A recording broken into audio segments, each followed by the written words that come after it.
Josh, I feel like I should go to you first because this, focus groups, voters panels, this is the kind of stuff you do all the time. Are you finding the same things that we saw earlier in the programme? Yeah, we are. And actually, we're doing a big project at the moment looking into the Conservative 2019 voter coalition.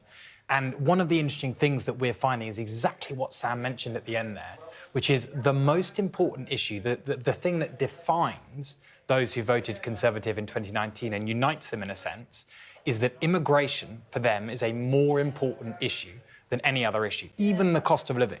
So for the majority of voters as a whole, it's the cost of living and their household finances that is the most important issue. But for those Conservative 2019 voters that you're looking at and we're looking at, actually it's immigration that is the most important issue.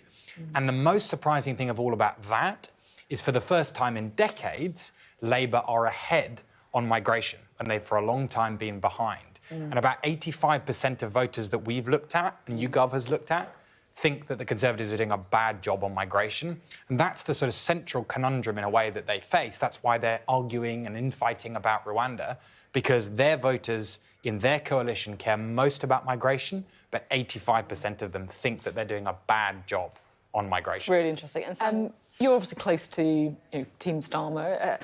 Is that a problem, that people feel he's just there waiting? If he wins by default, wins a win?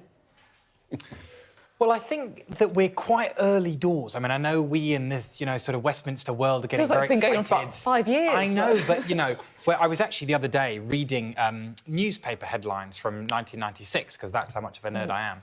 And it was pretty nerdy, but it was actually fascinating because, the Times headline was voters gone off Tories but not turned on to Labour. And they were saying this, that is interesting. in retrospect, we grant you that. We tell this story that... You're so surprised. But seriously, someone sent me about 4 of these headlines, and they said, we tell this story that Tony Blair and Thatcher, the whole country was mobilised behind them. And I think, actually, we're still potentially 8-9 months away from an election. Most voters have got things like paying their bills, their wage. They're really busy. Their household finances are stressed. They're looking after young kids. We've all been there. And they are not really thinking about what Labour's manifesto is going to be or the detail of its Green Prosperity Plan.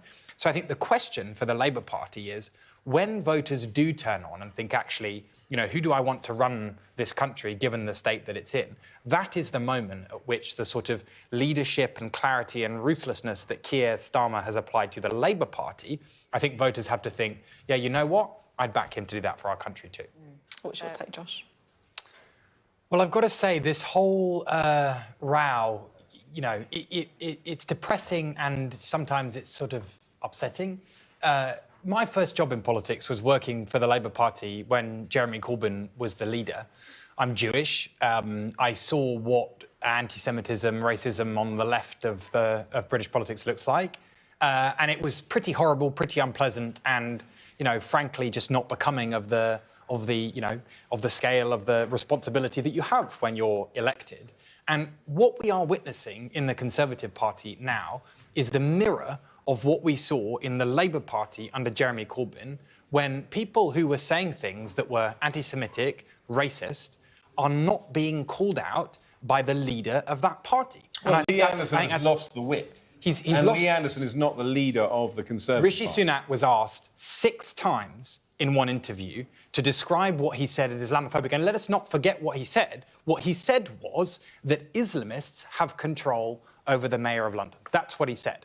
Now, why can the Prime Minister of the United Kingdom not describe that as Islamophobic, which is clearly... The Prime Minister of the United Kingdom took the whip away from Lee Anderson and said his comments were unacceptable.